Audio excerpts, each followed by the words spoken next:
ব্যক্তি যদি ফজরের পরে এবং মাগরিবের পরে দোয়াটি 3 বার পাঠ করে, আল্লাহ পাক রব্বুল আলামিন ওই ব্যক্তিকে দ্রুত ধনী বানাবেন। ওই ব্যক্তির স্মরণ শক্তি বাড়বে, চোখের জ্যোতি বাড়বে এবং স্মরণ শক্তি বৃদ্ধি পাবে, কানে ভালো শুনবে। এবং যদি আপনি অসুস্থ হন, ধরেন আপনি কানে কম শোনেন, আপনি চোখে কম দেখেন, অথবা আপনার কোনো কিছু মনে থাকে না, ওই জায়গার মধ্যে স্পর্শ করিয়ে দোয়াটি পাঠ করলে আল্লাহ পাক রব্বুল আলামিন আপনার চোখের জ্যোতি বৃদ্ধি করে দিবে, আপনার কানের শ্রবণ শক্তি বাড়িয়ে দিবে, আপনার স্মরণ শক্তি বৃদ্ধি করে দিবে। এবং এই দোয়াটি পড়লে আল্লাহ তাআলা ধনী বানিয়ে দেয়, আল্লাহ পাক রব্বুল আলামিন রিজিক বাড়ায়া দেয়। এক বেদুইন গরিব মানুষ, গ্রাম্য মানুষ, বিশ্বনবী মুহাম্মদুর রাসূলুল্লাহ সাল্লাল্লাহু আলাইহি ওয়াসাল্লামের কাছে আসলেন। এসে বলি, ইয়া রাসূলুল্লাহ, আমি কৃষক মানুষ, আমি গরিব মানুষ, আমি খেতে খামারে কাজ করিয়া জীবন যাপন চালাই। ওগো আল্লাহর নবী, কেমন যেন দুনিয়া আমার থেকে পশ্চাৎ বরণ করেছে, আমি অসহায় হয়ে পড়েছি। ওগো নবীজি, আমি এত ইনকাম করি কিন্তু আমার টাকার মধ্যে কোনো বরকত পাই না, আমি কামাই করি কিন্তু ঋণের মধ্যে পড়ে আছি। ওগো নবীজি, কেমন যেন দুনিয়া আমার থেকে পশ্চাৎবরণ করেছে। ওগো আল্লাহর নবী, আপনি এমন কিছু দোয়া আমার শিখায়া দেন, যেই দোয়া পড়লে আল্লাহ তাআলা আমাকে সচ্ছল করে দিবে, আল্লাহ তাআলা আর্থিকভাবে আমাকে সচ্ছল করবে, আমাকে অধিক টাকার মালিক বানায় দিবে এবং আল্লাহ তাআলা আমাকে ধনী বানায় দিবে। আমরা যখন অনেক সময় দারিদ্রতার মধ্যে পড়ে যাই, ঋণগ্রস্ত হয়ে পড়ে যাই, আমরা দিশেহারা হয়ে যাই, দুশ্চিন্তায় পড়ে যাই, টেনশনে পড়ে যাই। ঋণগ্রস্ত মানুষের যে কত চিন্তা মাথার মধ্যে, এটা আমি আপনাকে বুঝাতে পারবো না। যারা ঋণগ্রস্ত হয়ে পড়েছে তারা বুঝতে পারবে। এই জন্য বিশ্বনবীর কাছে সাহাবায়ে কেরাম আসতেন, ওগো আল্লাহর নবী, আমরা ঋণগ্রস্ত হয়ে পড়েছি। বিশ্বনবী মুহাম্মদ সাল্লাল্লাহু আলাইহি ওয়াসাল্লাম সাহাবায়ে কেরামদেরকে আমল বলে দিতেন, অর্থাৎ আল্লাহর কাছে আমলের মাধ্যমে চাও। যদি আল্লাহর কাছে আমলের মাধ্যমে চাইতে পারো, আল্লাহ পাক রব্বুল আলামিন তোমার ঋণ পরিশোধ করবার তৌফিক তোমাকে দিয়ে দিবে। কারণ সবকিছু মালিক তো আল্লাহ, আমাদেরকে সৃষ্টি করেছেন আল্লাহ, আমাদেরকে রিজিক দেন আল্লাহ, হায়াতের মালিক আল্লাহ, মউতের মালিক আল্লাহ, আল্লাহ তাআলা সবকিছুর মালিক। দেখেন না, একজন মানুষের যখন মৃত্যুর সময় গনিয়ে আসে, আল্লাহর হুকুম চলে আসে, তারা জান কবজ করো, তখন দুনিয়ার কোনো বৈজ্ঞানিক, দার্শনিক, দুনিয়ার কোনো ধনী মানুষ টাকা দিয়ে, পয়সা দিয়ে, ক্ষমতা দিয়ে তাকে আটকায় রাখতে পারে না, কোনোভাবেই তাকে আটকায় রাখতে পারে না। কারণ আল্লাহ তাকে যখন নিয়ে নিবেন, কেউ তাকে রাখতে পারবে না। এই জন্য ওই সাহাবী বিশ্বনবী মুহাম্মদ সাল্লাল্লাহু আলাইহি ওয়াসাল্লামের কাছে এসে বলে, ওগো আল্লাহর রাসূল, কেমন যেন দুনিয়া আমার কাছ থেকে পশ্চাৎবরণ করেছে, আমি যত ইনকাম করি আমার টাকা শুধু পিছু টান, ঋণ লেগেই থাকে, আমি কি করব? আল্লাহর নবী রাহমাতুল লিল আলামিন বললেন, তুমি টেনশন করবে না, আমি তোমাকে এমন একটা আমল বলে দিব, ফজরের পর 3 বার পাঠ করবে, মাগরিবের পর 3 বার পাঠ করবে, আল্লাহ তাআলা তোমার ঋণ পরিশোধ করবার তৌফিক দিবে।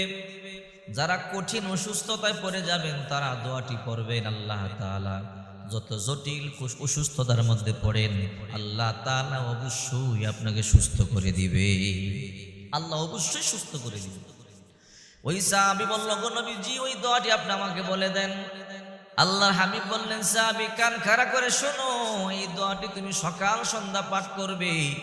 আল্লাহুম্মা আফিনি ফি বাদানি, আল্লাহুম্মা আফিনি ফি সামঈ, আল্লাহুম্মা আফিনি ফি বসরি, লা ইলাহা ইল্লা আনতা, আল্লাহুম্মা ইন্নী আউযু বিকা মিনাল কুফরি ওয়াল ফাকরি, আল্লাহুম্মা ইন্নী আউযু বিকা মিন আযাবিল কবরি, লা ইলাহা ইল্লা আনতা। আল্লাহর পয়গম্বর বললেন, এই দোয়াটি সকালে 3 বার, মাগরিবের পর 3 বার পড়বা, অর্থাৎ ফজরের পর 3 বার, মাগরিবের পর 3 বার। যদি তুমি দোয়াটি পাঠ করো, আল্লাহ তোমার ঋণ পরিশোধ করার তৌফিক দিবে, আল্লাহ তোমাকে সুস্থ করে দিবে। ওই সাহাবী বাড়িতে চলে গেলেন, বাড়িতে গিয়ে আমল শুরু করে দিয়েছে।